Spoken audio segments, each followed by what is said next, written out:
Is the Garmin Descent x50i really the most advanced dive computer ever?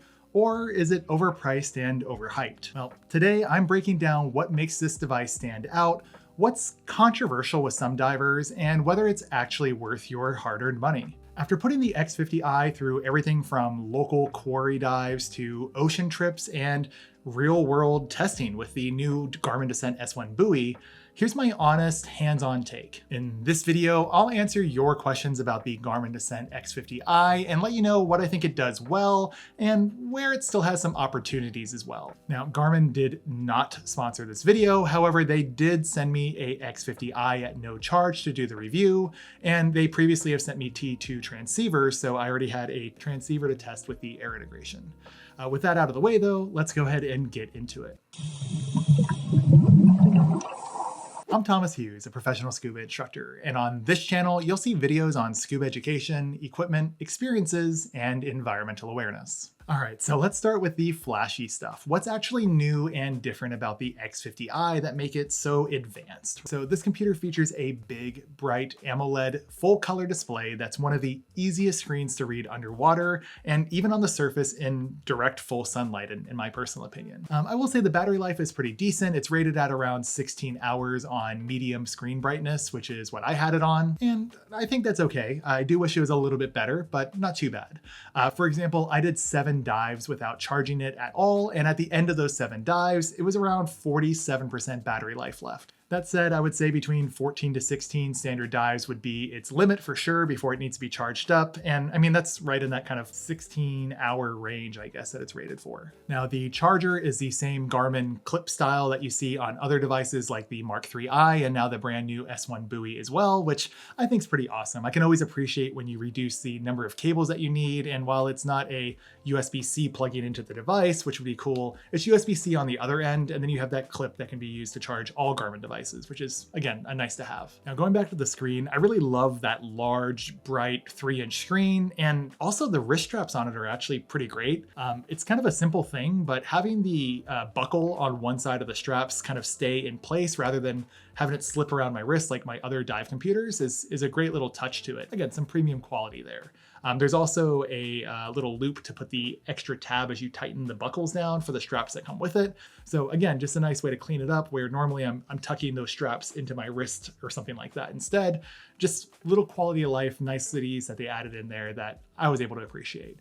You can switch out those straps and put on bungee instead if you want. It uses kind of standard holes that you would use for bungee, and of course you can do that if you want. Now the screen is also a touchscreen as well, which works totally fine on the surface, but I personally just keep it disabled because it doesn't work underwater, it doesn't work with gloves or anything like that. So I just keep it off, and I don't know if that helps extend battery life or not, but for me, it's just easier that way. Now for surface navigation, it actually packs full GPS support, so you can actually track your entry and exit points and see your dives logged on a map that way. So in the Garmin Dive app, your dive log will actually show that. Now, speaking of maps, a really unique and cool feature is you can also download maps of all sorts of offshore sites to get underwater mapping with like contour lines that let you see where you are kind of relative to that entry point and exit point that you had. So you actually see like the local dive map, I guess is the way to say it there. And I think that's pretty cool. Now, just to be clear, this doesn't track your position on that map. It's not like underwater GPS in that sense, but using the GPS to mark your entry point, you can then see a map of the area. And again, you get these bottom contour lines for where you entered the water, which can be really neat if you're on like a shore dive or maybe a boat dive off the shore, off an island or something like that. And you can actually see the contours of the bottom and kind of roughly guess where you are. Kind of like if you're looking at a map generally, you're now looking at a map underwater, but on your little 3-inch screen instead. Now, of course, it supports air integration, and this works seamlessly with the T2 transceivers from Garmin as well. And the x50i is fully compatible with the brand new S1 buoy as well. So you can actually see live diver data, send and receive preset messages, and use advanced tracking features and all that fun stuff. Now, as a kind of interesting twist, there's also a bit of a like smartwatch crossover with having Garmin's smart notifications to give you updates like text messages or calls coming in or certain apps giving you, notifications as well, like a push notification. Personally, I disabled that as I found it wasn't really useful to me to have on a dive computer. And personally, it was kind of annoying that like as I'm testing it out, my phone might get a text and I'm getting that on my dive computer. So, this would be in comparison to the Mark IIIi, where it's supposed to be an everyday wearable, and maybe you do want to have those smart notifications. On the X50i, I didn't want any of that, so I disabled all of it. Now, the X50i, of course, supports multiple dive modes. It pretty much has everything you need as a recreational through technical diver. It has single gas mode, multi-gas mode, technical dive modes, free diving, apnea mode, and even CCR modes as an off-board computer. So it doesn't have a 3-pin connector, but you can do CCR bailout mode. Now, just like a lot of other dive computers, you can customize the data screens to show exactly what you want. And you can also do dive planning, where you're actually doing your NDL plans and even deco plans as well, which I found pretty handy as a tech diver, because usually I use a completely separate app for my deco plans. When you're customizing the screen, there's actually a bunch of different ways you can do it. You can add an entirely new screen, and then you can say you just want like one widget. You can have all the way up to a 3x3 grid of widgets. So again, the X50i really has every kind of diver covered, except that 3-pin connector that is for CCR, like onboard computer where you're plugging it in. But that's obviously a much more niche situation, and it's not like there's billions of CCR divers out there or hundreds of thousands or anything compared to recreational or even tech divers, right? Now, I will say with all that power though comes some complexity, of course, too, and I've heard mixed reviews of the unit overall. Now for the video, I kind of want to cover what I've heard and then also talk about what I've seen myself in my own personal testing, just to give you a little bit more of a range in terms of what's going really well, what needs improvement, and what people are kind of conflicted about as well. So first of all, the pros. People love that gorgeous, bright display, and I can't say enough about it. I mean, I completely agree as well. It's genuinely easier to check your depth and NDL at a glance, even with the sun overhead, especially when compared to other dive computers. I mean, I don't have trouble with this on like my Perdix or anything like that, but there are a lot of dive computers that could really improve their screen brightness, especially in that direct sunlight. And the Garmin is perfectly fine with that. Now, the feature list is pretty massive, and if you already use other Garmin products, the integrations available will be great as well. So for example, you can connect to your inReach Mini and have that as a onboard device to send and receive messages from your Garmin computer to your inReach Mini, and not have to worry about like trying to use the little up and down arrow and select button on the inReach Mini instead. I have a whole video about that I'll leave up in the cards if I remember, and a link down below as well. Now, another win is the air integration with that T2 transceiver and integration with the new S1 buoy, which are all completely smooth, and the logbook and dive app make tracking dives really easy. I find that overall, because of that larger screen, it's much easier to see the data that you want as well compared to smaller screens on watch style computers. And that includes the Garmin Mark IIIi that I did a video on recently that didn't show it in the best light. But with these pros, there's of course going to be some cons as well. With so many features packed into it, there is a little bit of a learning curve as well. And if you're new to Garmin's ecosystem and menu system, it could be a little confusing to navigate around at first until you get used to it. Now, they aren't at all as confusing or bad as the Mark IIIi, in my opinion, and I still say the Mark III's user experience and UI is terrible, but there are still some opportunities to be had here on the X50i. So it's not as bad, but there's still opportunities there, of course. Now, the device has 4 buttons all on the bottom of the device itself, though I believe either soon or now they said that you can actually flip it over and have the 4 buttons on top, and you can flip the screen if you want as well. These 4 buttons, one of them gives you power and back, one is like the previous selection, one for the next selection, and then one for like enter or select. That last one, the enter select button, can also turn on the built-in dive torch. If you want to like double press it, it'll turn on the torch, and you can adjust the brightness there as well. They say this is a backup torch. I would not trust it as a backup. I'd still bring a primary and a backup light on a night dive and stuff, but sure, it's nice to have. I've heard some people mention like it's easy to go through their dive gear bag on the boat if they want on a night dive and have a little wrist-mounted light as they're fumbling around grabbing their stuff and everything, right? So more so for that, I wouldn't really use it underwater personally. These buttons can also be programmed up to a point. So you can do things like, say, when you press the left 2 buttons or the right 2 buttons, it'll do something. If you double press something, it'll do something. If you press and hold, it'll do something. So these are actions like to bring up gas switch mode. So if you're gonna be switching gases, you can like program press and hold one of the buttons and it'll bring up the gas switching without having to dump into the deep menus, which kind of gets into the bad UI I was talking about, where there's some experiences that could be enhanced there, right? Or if you're going to be sending messages to another diver or up to the buoy to go to the surface, you can put that on one of the customized buttons there. So you can like press and hold or press the two left buttons at the same time, and it'll bring up your messaging favorites and menu there, rather than having to, again, dive deep into the menus of the device itself. Now, one of the biggest issues, in my personal opinion, is the price point for this. The price is high. It is $1,500 at the time of recording, and that's just for the computer. That doesn't include the T2 transceiver that you're going to need for air integration, messaging, and a lot of these advanced features that the device kind of talks about it having. Unfortunately, that means that you're paying $2,000 for the full package. As of right now, I haven't seen Garmin offer any type of bundle discount where you get $50 or $100 off if you buy them both at the same time, like some other manufacturers do. So to me, that price is very, very high. And it's quite higher compared to other dive computers on the same level or same kind of category, I would say. Now, if you want to really get the full functionality and get full into the Garmin ecosystem, then you might want to pick up like the S1 buoy or maybe extra T2 transceivers, so you can have it for additional cylinders if you're tech diving, for example, because again, this is a full tech diving computer too. And at that point, you're looking at a very large investment to get fully into this Garmin ecosystem and be able to use it with all of my cylinders, all of my gear, all of that. Now, in comparison, the biggest competitor product I would say is probably the Shearwater Apeks 2. That can be purchased right now for about $1,165, I think it is, US dollars. So $1,165 US dollars.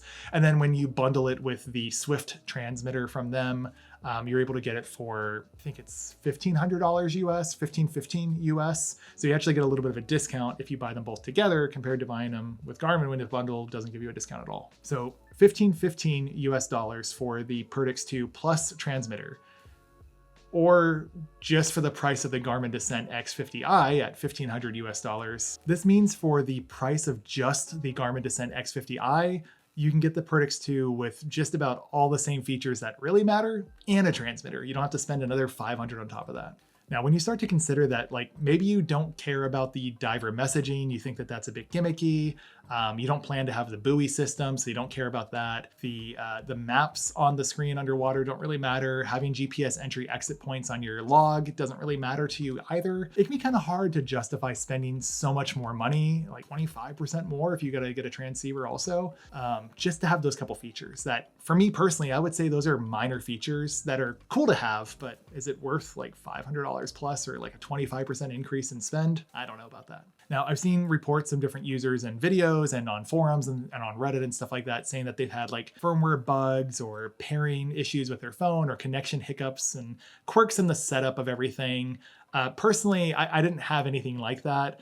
The only thing I did have is updating the firmware for the first time. For me, I don't know why, but when I would do an upgrade, it would say that there was another update available like instantly, and I would do that update, and it would say it was available instantly, and I would do that update, and it would say it isn't available instantly.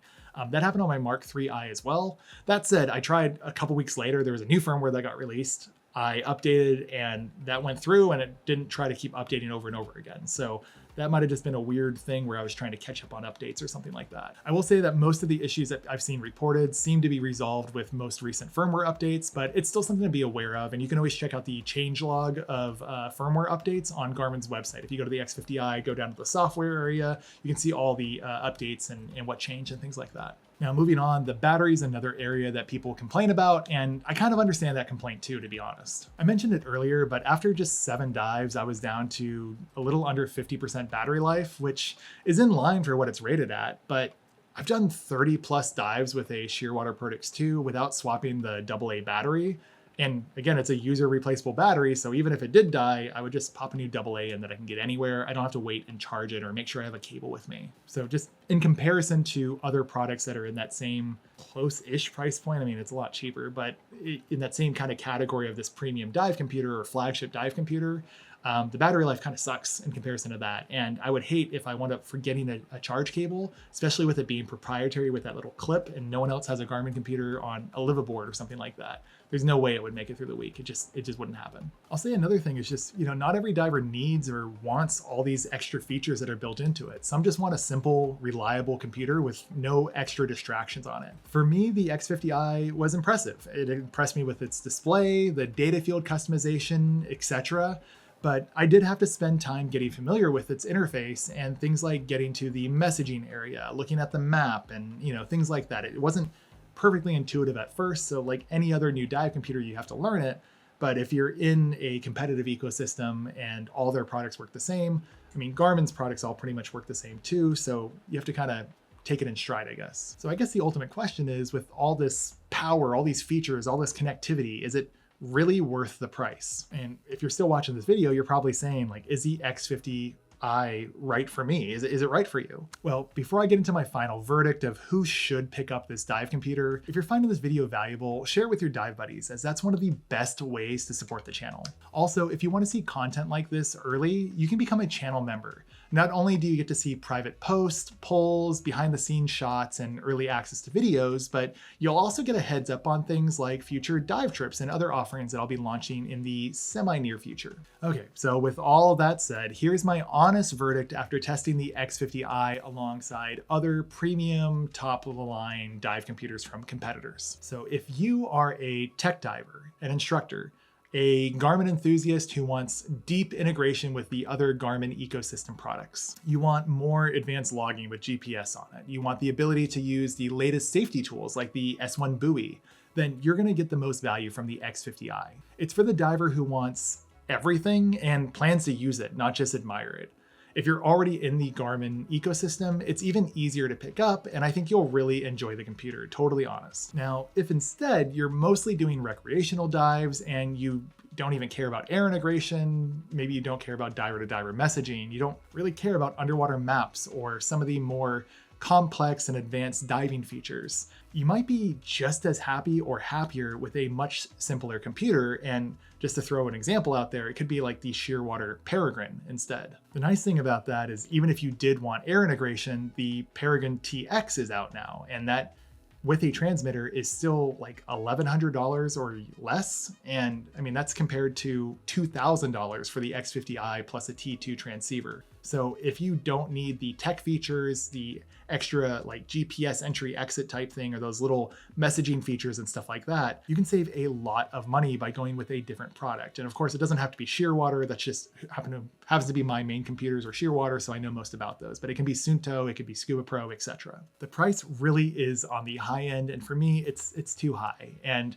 it does deliver a lot. It just make sure you're going to be using those features if you're actually going to be spending the money on this computer. Now, when you compare it to Shearwater, Apeks, Suunto, and other competitors, Garmin's edge is definitely in the integration and tech that they pack into this device, but you might sacrifice a bit of simplicity for it. Personally, I love that Garmin is pushing the baseline of technology in dive computers, but sometimes simplicity is preferred too, so it's something to keep in mind. So would I recommend it? Well, for tech-focused or professional divers, absolutely, it's a great pickup if you haven't already gotten a computer that fits your needs. That's an important call out. I wouldn't switch for this, but if you don't have a dive computer that does tech diving yet, then yeah, this would be a great one to pick up if you can afford it. For the more average recreational diver, it's probably way more than you need, but you'll never feel like you're missing out on any features, and you'll probably never have to upgrade your computer unless it just dies on you in the future. If you're in that camp instead of that kind of more common casual recreational diver, you're just paying a premium for a lot of stuff that you'll likely never use, maybe not even understand fully. So just kind of keep that in mind as well. Now, I'm really hoping that Garmin looks to make more consumer-friendly priced models in the future, and I'm excited to see if they have any announcements at DEMA Show 2025, for example. Now, because of the pros and cons, a lot of divers are split, but I'd love to know what you think. Let me know down in the comments below, because I'd love to hear your experiences with the Garmin Descent X50i or any of the other Garmin products that are out there. Do you think it's overkill for a dive computer, or is this more of the way of the future and what dive computers should be aiming for? Now, there is one feature I really didn't talk about that much, which is the messaging. And that's why I made this video where I showcase the all-new Garmin Descent S1 buoy and how you can get surface-to-diver and diver-to-diver communication and navigation all in this new safety-inspired dive buoy from Garmin. Click or tap the screen now to check it out. And with that, stay safe, have fun, and let's go diving.